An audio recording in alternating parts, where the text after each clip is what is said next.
whether they were voting because they'd read our manifesto, they liked some of our policies, or whether they were sick of the status quo, the fact is they wanted change.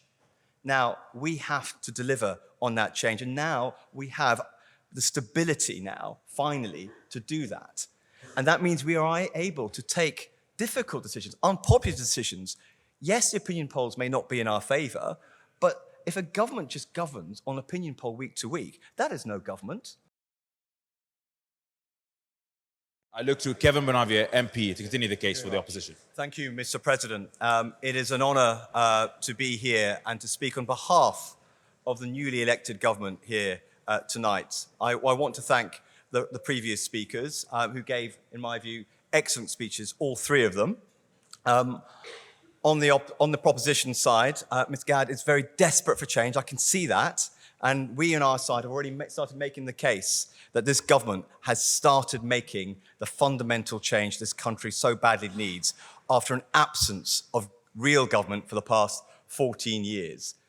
And then we also heard from Mr. Robson, also very disappointed, not just in the government, but actually just disappointed in the whole structure of government in this country, let alone this new Labour government. But let me give them some confidence, and hopefully the rest of this House too. 14 years of failing government. We've had 105 days of a new government, which has already been pointed out, that's double the length of the government but one, Liz Truss. She tried change very, very quickly, and look what happened there. So what we actually need is a government that understands where it wants to take the country, change direction, and start building towards that. Because in those 14 years of a series of government more concerned about themselves and the country, they've failed to deal with the crises of our time. The cost of living crisis, the climate crisis, the international security crisis, the housing crisis. These are generational, multi-generational, and we in this government have to start the work to do that. This government has a long legacy to live up to. It has to follow in the footsteps of the 1945 radical government that created the welfare state and the NHS in the ashes of the Second World War.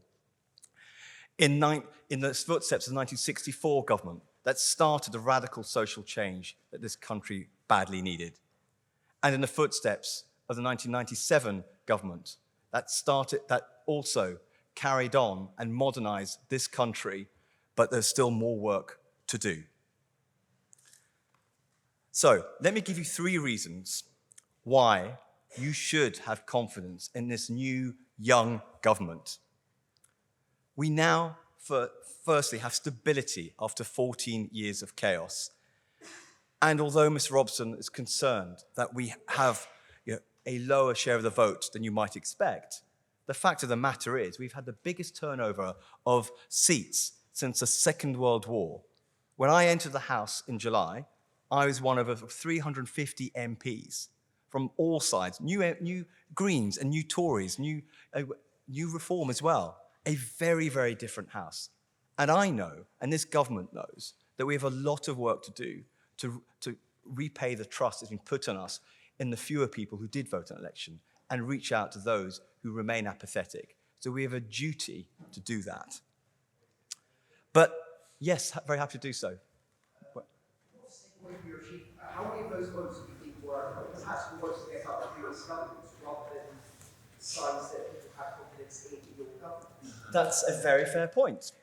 People vote for all kinds of reasons, but one thing was clear, and something I got on the doorsteps, whether they were voting because they'd read our manifesto, they liked some of our policies, or whether they were sick of the status quo, the fact is they wanted change. Now, we have to deliver on that change, and now we have the stability now, finally, to do that. And that means we are able to take difficult decisions, unpopular decisions. Yes, the opinion polls may not be in our favour, but if a government just governs on opinion poll week to week, that is no government. A government must have a plan. A government must govern for the term. And this government, we set this out before the election, is not just planning for the next 4 or 5 years. We have to plan for those crises of our time. We have to plan for 10, 15 years beyond that. And if you look at our programme of government, that is what we have started doing. So the second reason why you should be supporting this new young government is because we have started building those foundations to deal with the crises of our time. Take the housing crisis. I come from Stevenage. I represent Stevenage, the first new town built after the Second World War, to deal with the housing crisis back then. And I found when I was knocking on doors that there were people who had moved to Stevenage, or their parents had got a new home in Stevenage, a council home, which they now owned, but their grown-up children and their grandchildren were still living with them.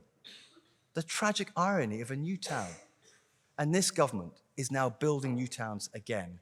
And we have now started passing legislation to change the reforms to make it easier to do that. If it comes to the climate crisis, that's huge. And we can't do it on our own.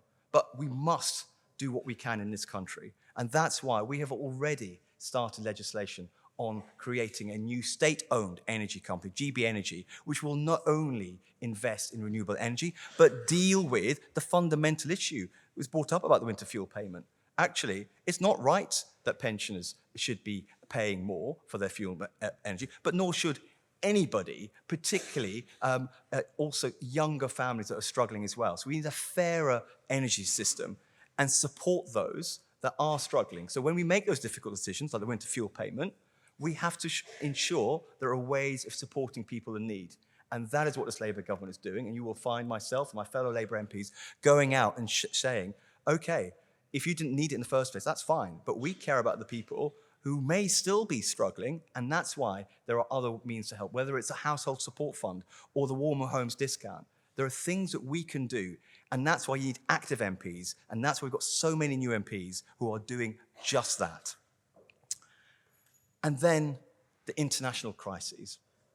Because we've been so engulfed with the previous, how many Tory governments we've had since 2010, we've been so engulfed with our internal divisions, whether it was over Brexit or scandals from the top of the Conservative Party.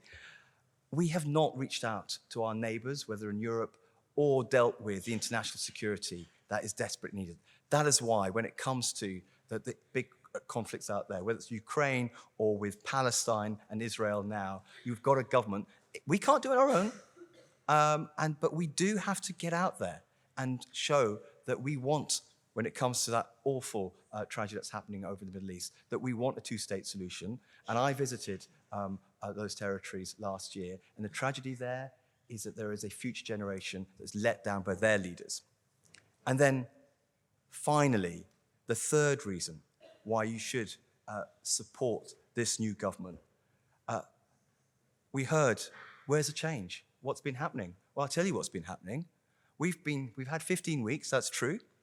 We've had 8 weeks, 8 of those 15 weeks have actually been in Parliament. And I can tell you what, it's been very, very busy. 40 bills. Yes. If we have confidence in the Labour government, do you promise this House that over the next 4 years, you'll do much better what the Tory did in the last 14 years? Easily. Very, very, very happy to make that commitment to you now. Thank you so much for that.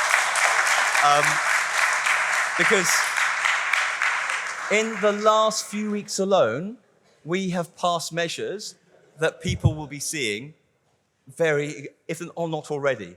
It's already been pointed out. Workers' rights, okay, the basic fundamentals. That legislation going through Parliament right now. The very first thing we did was end that awful, expensive Rwanda scheme. £400 million that is now being used to actually come up and fix our broken asylum system. The very first law that has been passed by this government is the Budget Responsibility Act. So we make sure that if a Prime Minister Liz Truss ever comes to power again, she or he will never be able to do what they did in those few days to wreck this country's economy and devastate so many people's futures. So the things that we have done in those first few weeks, I could go on and list them all. In fact, I will list a few of them now. reforming planning to build the next generation of homes and new towns, ending strikes to get our trains running and doctors back in theatre, new solar and offshore wind projects, the onshore ban lifted, and the blueprint for GB Energy to end an era of climate denial. One-word Ofsted judgments ended. Prison overcrowding fixed. A border security command established. No, I must carry on. A new national wealth fund to get Britain building again. The renters reform bill to stop no-fault evictions. And the railway services bill to bring rails back into public ownership.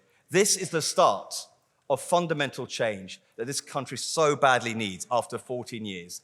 We have started. Now let us get on and finish the job.